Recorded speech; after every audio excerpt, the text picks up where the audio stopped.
안녕하세요. 이현재입니다. 인체에서 가장 중요한 기관은 과연 어디일까요? 바로 머리에 있는 뇌이지 않을까 싶은데요. 뇌가 매우 중요하다 보니까 뇌혈관 질환에 대한 걱정이 매우 많습니다. 그래서 많은 분들이 이 뇌졸중을 대비하기 위해서 보험을 가입하시죠.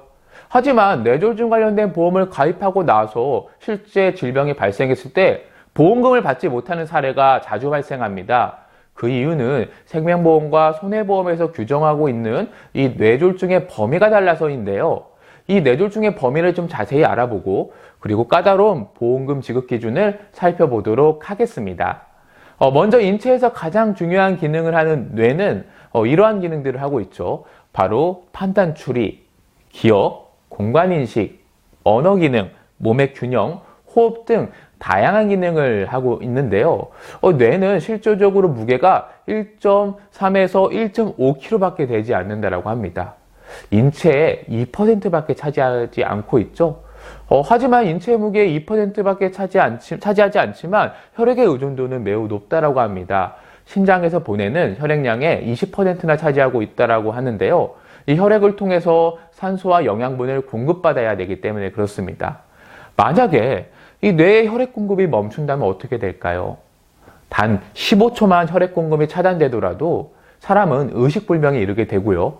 만약에 4분 정도 혈액 공급이 차단되게 되면은 뇌세포가 손상되게 됩니다. 그리고 20분 정도 차단되게 되면은 뇌 조직 기능이 상실되고 이로 인해서 치명적인 후유장애가 생긴다고 합니다. 뇌에 혈액을 공급하는 혈관이 막히거나 터져서 뇌 손상이 오고 그에 따른 신체에 장애가 생기는 질환을 바로 뇌졸중이라고 하고요. 이 뇌졸중의 어떤 종류에 따라서 크게 뇌경색과 뇌출혈로 나뉘게 됩니다.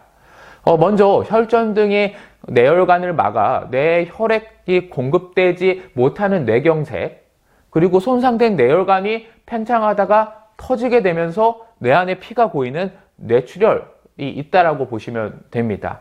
물론 뇌혈관 질환은 이 두 가지만 있는 것이 아닙니다. 바로 6차 질병 분류 목록에 보면은 뇌혈관 질환은 I60부터 I69까지 존재하게 되고요.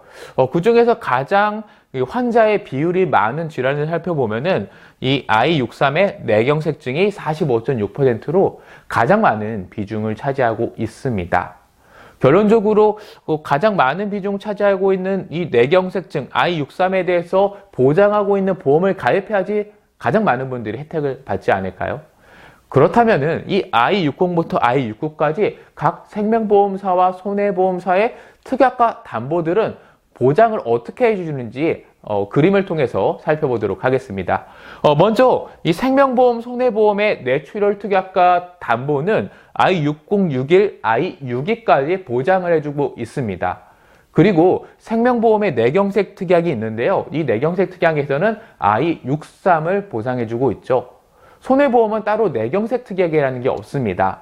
다만 손해보험에는 생명보험에 없는 뇌졸중 담보가 있는데요. 이 손해보험만 있는 이 뇌졸중 담보는 뇌출혈과 뇌경색뿐만 아니라 I65, I66 코드까지도 보상을 해주고 있다는 점이 가장 큰 특징이죠.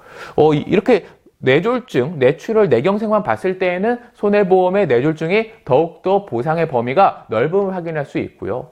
더욱더 보상의 범위가 넓은 것은 바로 뇌혈관 질환 특약과 담보입니다. 생명보험과 손해보험에서 모두 가입이 가능한데요.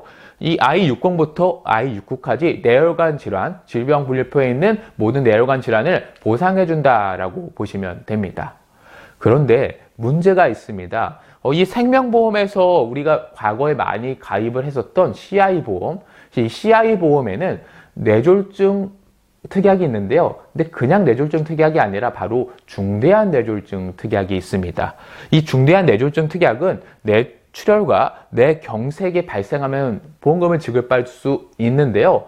이 진단 코드를 받는다고 무조건 받는 건 아닙니다. 바로 영구적인 신경학적 결손이 생겨야지만 보험금을 받을 수 있습니다. 이 신경계의 손상으로 인해 언어장애, 감각이상, 운동기능의 상실들의 어떤 증상을 나타내는데 정상적으로 회복할 수 없는 상태가 되어야만 된다는 거죠.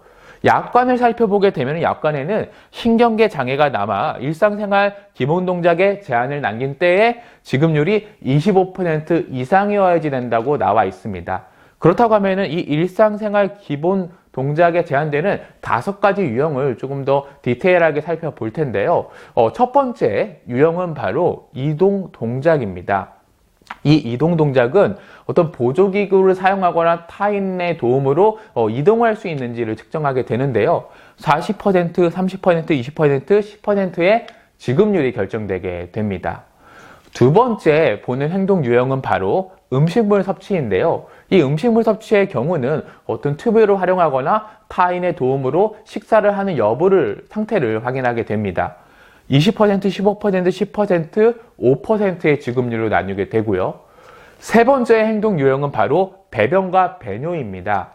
이 배변과 배뇨 역시 의료 장비를 쓰는지 혹은 타인의 도움을 받는지의 상태에 따라서 20%, 15%, 10%, 5%의 지급률을 측정하게 되고요. 네 번째 행동 유형은 바로 목욕입니다.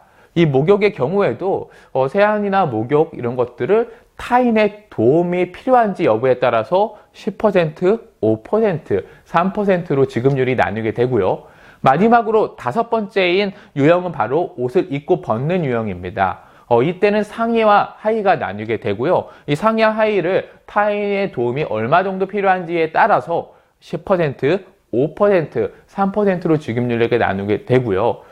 결국은 이 지급률이 발생하지 않고 경미한 후유증만 남겼을 때는 보험사에서 지급을 거절한다는 게 문제죠. 그래서 기존의 CI보험에서 중대한 뇌졸중으로 가입하신 많은 분들은 실제 내가 뇌졸중 혹은 뇌경색이 발생하더라도 이 영구적인 결손장애가 생기지 않는다라고 했을 때는 보험금이 지급이 거절되었던 거죠. 결국은 어떤 보험이 더욱더 유리하냐를 봤을 때 이 질병 정의 방식으로 하는 생명보험의 CI 보험은 이 영구적인 신경학적 결손 증상이 필요하기 때문에 보상이 좀 어렵고요. 질병 분류 코드 방식인 생명보험의 GI보험이나 참고로 GI보험은 중대한 뇌졸중이 아니라 뇌출혈이 보상을 가능하고요. 그리고 일반 생명보험의 상품들에는 뇌출혈과 뇌경색 특약을 통해서 질병 분류 방식으로 보험금을 지급받을 수 있습니다. 혹은 손해보험의 담보를 통해서 이제 보상이 받을 수 있는데 결국은 이런 질병 분류 코드 방식이 더욱더 유리하다라고 보시면 되고요. 그리고 일반적으로 이 보험금 청구의 경우는 발병한 지 1년도 되지 않아서 하는 경우가 매우 많습니다. 이때 환자들은 대부분 적극적인 재활치료를 하고 있을 거고요. 그렇다고 하면 이 적극적인 재활치료 중에 주치의들은 소견서에 25% 이상의 어떤 장애율로 평가되고 증상이 고정된 상태라는 소견을 써주기가 과연 쉬울까요? 매우 곤란하지 않을까요? 환자를 치료 중인 의사에게는 영구적이란 단어는 금기시되는 단어가 아닐까 싶습니다. 그리고 또 한 가지, 이 보험회사는 객관적인 장애 상태 확인을 위해서 제3의 의료기관에 의료자문을 구하기도 하는데요. 문제는 주치의가 아닌 환자를 한 번도 본 적이 없는 의사가 어떻게 객관적인 평가가 가능할까요? 중대한 뇌졸중 보험금을 면책하기 위한 그런 근거를 마련하기 위한 어떤 도구는 아닐까 그런 염려가 되기도 합니다. 결론적으로 드리는 말씀은 질병 분류 코드 방식의 특약이나 담보가 더욱더 유리하다라는 겁니다. 마지막으로 그렇다고 하면 이 환자 비율로 봤을 때 보험금 지급이 가능한 어떤 담보나 특약, 어떤 것이 가장 유리할까요?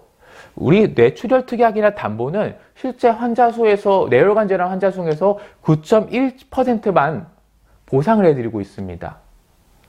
그리고 뇌경색 특약의 경우는 45.6%나 보상을 해주기 때문에 만약에 생명보험으로 가입하시는 분이라고 하면 이 뇌경색 특약을 놓치면 안 되시겠죠. 하지만 이 손해보험의 뇌졸중 담보의 경우는 63.6% 더욱더 포괄적으로 보상을 해주고 있고요. 그리고 생명보험과 손해보험의 뇌혈관 질환 특약과 담보는 이 뇌혈관 질환 환자의 100%를 다 보상해 주기 때문에 우리가 보험을 가입을 한다라고 하면은 이 뇌혈관 질환 특약과 담보를 가장 예의주시해야 되지 않을까 싶고요. 기존에 우리가 가입한 보험이 있다라고 하면은 내가 가입한 상품들이 과연 더욱더 많은 뇌혈관 질환의 질병 코드를 보장하고 있는지 꼼꼼하게 분석할 필요는 있을 것 같습니다. 마지막으로 이 뇌혈관 질환 특약과 담보에서 보상이 되지 않는 그런 질병 코드가 있는데요. 바로 일과성 대뇌 허혈 발작 및 관련 후유증으로 발생하는 G45 코드와 45부터의 코드와 외상성 두개 뇌출혈의 S06부터의 코드가 보상이 되지 않습니다. 혈관성 치매의 F01부터 코드도 보상이 되지 않는 점은 꼭 알아두셨으면 좋겠습니다. 결국 혹시 모를 뇌혈관 질환을 대비하기 위해서 여러분들께서는 가입한 보험을 꼼꼼하게 진단받으셔야 됩니다. 중대한 뇌졸중으로 인해서 어떤 보상의 범위가 작은지 혹은 내가 가입하고 있는 게 더욱더 다양한 뇌혈관 질환의 코드를 포함하고 있는지 꼼꼼하게 점검받으시고요. 만약에 보장되지 않는 부분이 있다면 그런 부분들을 반드시 채워가셨으면 좋겠습니다. 우리 뇌는 인체에서 가장 중요한 기능을 담당하고 있는 기관이기 때문에 그렇죠. 이 영상을 시청하시는 분들께서는 꼭 주변에 보험 설계사분들에게 자세하게 상담받고 내 보험을 점검받으셔서 평생에 좋은 보장을 만들어 가셨으면 좋겠습니다. 시청해 주셔서 고맙습니다.